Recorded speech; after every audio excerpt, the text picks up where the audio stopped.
It's time to stop guessing when it comes to farm equipment decisions.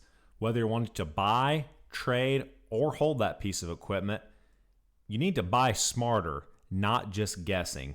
It's not about buying less equipment or buying more equipment. It's about spending the money in the right areas. You need to replace guessing with data.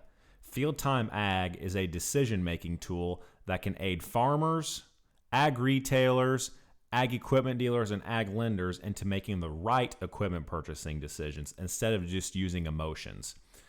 I'll give an example of an individual who should have traded for a bigger piece of equipment. So this was a Class 6 combine with a 35-foot head, and it was just too much head for the machine. The driver could only go about 2.5 miles per hour when they were cutting soybeans.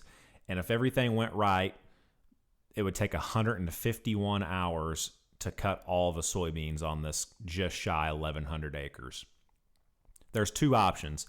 You could add a second Class 6, which would mean another driver, another head, and if you ran the simulation again, it would cut it down to about 79 hours.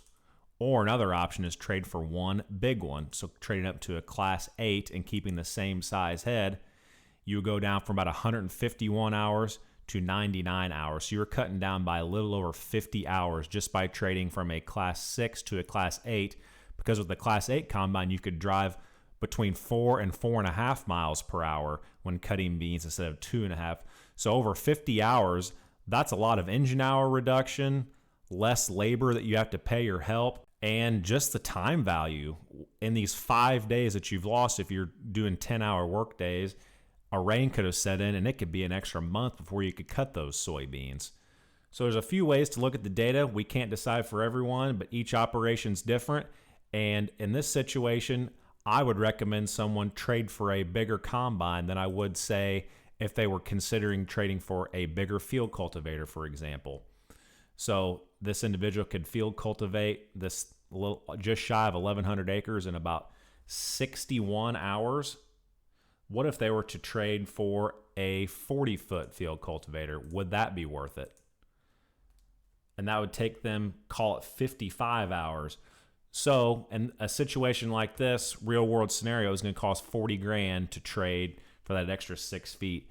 Is it really worth it to save 6 hours per year to spend that $40,000? In my opinion, no, and you'd be better off putting that money towards a bigger combine or maybe even a faster planter. So it is time to stop trading equipment with guessing. You need to replace guessing with data by using Field Time Ag.